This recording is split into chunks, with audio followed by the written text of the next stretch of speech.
Assalamualaikum warahmatullahi wabarakatuh. Halo teman-teman semua, kembali lagi bersama saya Rikrik Dina Khairotunisa. Saya mahasiswi dari jurusan Bimbingan dan Konseling Universitas Sultan Ageng Tirtayasa angkatan 2019. Nah, di sini saya akan mendemonstrasikan cara pelaksanaan asesmen psikologi teknik nomtes dengan instrumen sosiometri. Nah, sebelumnya untuk teman-teman semua jangan lupa like, comment, and subscribe ya YouTube ini. Baiklah, kita mulai saja untuk lebih lanjutnya. Nah, mungkin di sini di samping saya ada pengertian mengenai sosiometri. Nah, sosiometri menurut W.S. Winkel tahun 1977 halaman 293. Sosiometri merupakan suatu metode untuk memperoleh data tentang hubungan sosial dalam suatu kelompok yang berukuran kecil sampai sedang, 10-50 orang, berdasarkan preferensi pribadi antar anggota kelompok lain. Nah, di sini selanjutnya ada tujuan sosiometri. Nah, tujuan sosiometri ini adalah untuk melihat dan memahami individu, khususnya dalam bidang sosial, mengetahui sosial anggota kelompok menurut pandangan anggota kelompok yang lainnya, menurut Desi Rianti tahun 2007 halaman 11. Nah, mungkin di sini juga ada manfaat dari sosiometri. Yang pertama yaitu dapat memperbaiki struktur hubungan sosial peserta didik di dalam kelas. Yang kedua, dapat memperbaiki penyesuaian hubungan sosial peserta didik secara individual. Dan yang ketiga adalah dapat mempelajari mutu kepemimpinan dalam situasi yang bermacam-macam. Nah, mungkin selanjutnya di sini ada kelebihan dan kelemahan dari sosiometri. Nah, mungkin yang pertama yang akan kita bahas yaitu mengenai kelebihan. Nah, di sini kelebihan sosiometri itu ada beberapa kelebihan. Yang pertama itu dapat mengetahui hubungan sosial antar siswa. Yang kedua dapat meningkatkan hubungan sosial antar siswa. Yang ketiga dapat menempatkan siswa dalam kelompok yang sesuai. Yang keempat, dapat menemukan siswa yang mempunyai masalah penyesuaian diri dalam kelompoknya.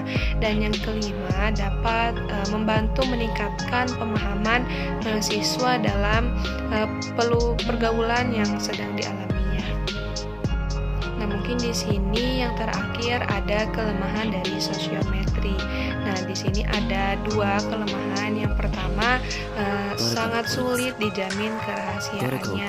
Yang kedua, siswa memilih bukan atas pertimbangan dengan siapa ia akan berhasil dalam melakukan pekerjaannya, tetapi atas dasar rasa simpati dan empati. Baiklah teman-teman, mungkin itu sedikit materi mengenai instrumen sosiometri. Nah, selanjutnya di sini kita akan mempraktikkan cara memberikan instrumen sosiometri ini kepada peserta didik sebagai seorang konselor atau calon konselor. Assalamualaikum, selamat siang anak-anakku. Bagaimana kabar kalian? Semoga tetap sehat dan selalu dalam lindungan Allah Subhanahu wa Ta'ala. Amin. Baik anak-anak, izinkan ibu untuk memperkenalkan terlebih dahulu agar kalian dapat mengenal ibu. Nah, nama ibu adalah Ibu Rikrik Dina Khairotunisa. Nah, anak-anak semua bisa panggil ibu dengan Ibu Rikrik dan Ibu Dina. Nah, mungkin sesuai janji ibu ya minggu kemarin, di sini ibu akan memberikan sebuah instrumen kepada kalian. Tetapi sebelum ibu memberikannya, di sini ibu ingin bertanya dulu nih, siapa yang tahu terhadap definisi sosiometri dan manfaatnya? Nah, dipersilakan bagi yang tahu untuk menjawab. Nah, nanti ketika sudah menjawab, insya Allah ibu akan memberikan sebuah hadiah kepada kalian. Oke, terima kasih anak-anak yang sudah menjawab. Betul ya, sosiometri itu adalah suatu metode untuk memperoleh data tentang hubungan sosial dalam suatu kelompok yang berukuran kecil sampai sedang, 10 sampai 50 orang. Nah, ini berdasarkan preferensi pribadi antara anggota kelompok satu dengan yang lainnya. Baiklah anak-anak, selanjutnya di sini Ibu sangat mengharapkan kalian agar mengisi instrumen ini dengan sebaik-baiknya dan dengan sejujur-jujurnya. Nah, anak-anak juga tidak usah khawatir apabila hasil dari instrumen ini dapat diketahui oleh orang lain, karena ini akan terjaga kerahasiaannya dan yang tahu itu hanya Ibu dan anak-anak saja. Nah, Ibu di sini mengucapkan terima kasih atas kerjasama anak-anak sekalian. Nah, baiklah anak-anak, selanjutnya dalam pengerjaan instrumen sosiometri ini sangatlah mudah ya. Nah, di sini anak-anak pertama mengisi nama, kelas, jenis kelamin, dan hari atau tanggal pengerjaan. Nah, kemudian anak-anak pahami dulu pernyataan yang sudah tersedia di lembar sosiometri tersebut. Kemudian anak-anak hanya perlu menuliskan satu nama teman anak-anak berserta alasannya. Nah, seperti contohnya yaitu dalam pernyataan tersebut sudah ada pilihan mengenai teman yang paling disukai dalam kelompok belajar dan teman yang tidak disukai dalam kelompok belajar. Nah, kemudian anak-anak hanya menuliskan satu nama beserta alasannya. Mengapa anak-anak menuliskan nama tersebut? Nah, mungkin dalam pengerjaannya Ibu beri waktu kurang lebih 20 menit. Nah, Ibu harap kalian tidak bekerja sama dalam mengerjakan instrumen tersebut dan dikerjakan dengan sebaik-baiknya dan sejujur-jujurnya. Dan anak-anak sekalian tidak perlu khawatir akan kerahasiaannya. Hasil dari sosiometri ini insya Allah ini dijamin akan kerahasiaannya dan hanya Ibu dan anak-anak yang tahu. Bagaimana anak-anak bisa dipahami? Baiklah, apabila sudah dipahami, Ibu mempersilahkan anak-anak untuk mengisi lembar instrumen sosiometri. Nah, apabila sudah selesai, kumpulkan lagi kepada Ibu dan Ibu akan memeriksa hasil dari instrumen tersebut.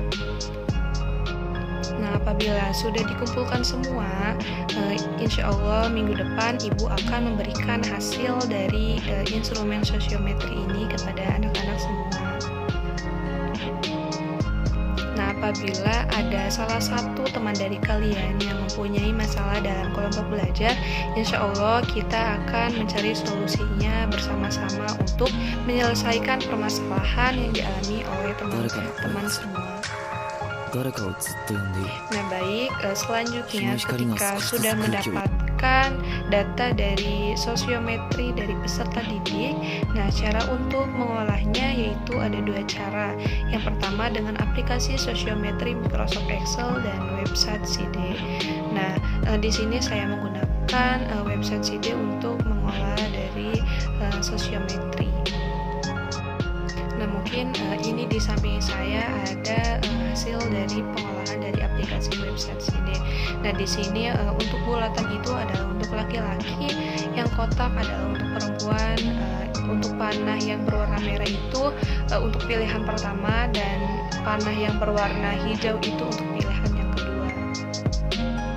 Nah, mungkin titik yang paling tengah contohnya itu di nomor 29 itu merupakan siswa yang paling banyak disenangi atau dipilih dalam kelompok belajarnya. Nah, untuk titik yang paling luar itu adalah siswa yang tidak disenangi atau tidak dipilih dalam kelompok belajarnya, itu adalah contohnya itu seperti nomor 32, 25, 5, dan 9. Nah, itu merupakan siswa yang tidak disenangi atau tidak dipilih dalam kelompok belajarnya. Nah, mungkin ini adalah hasil dari pengolahan sosiometri dengan menggunakan website CD yang berbentuk sosiogram.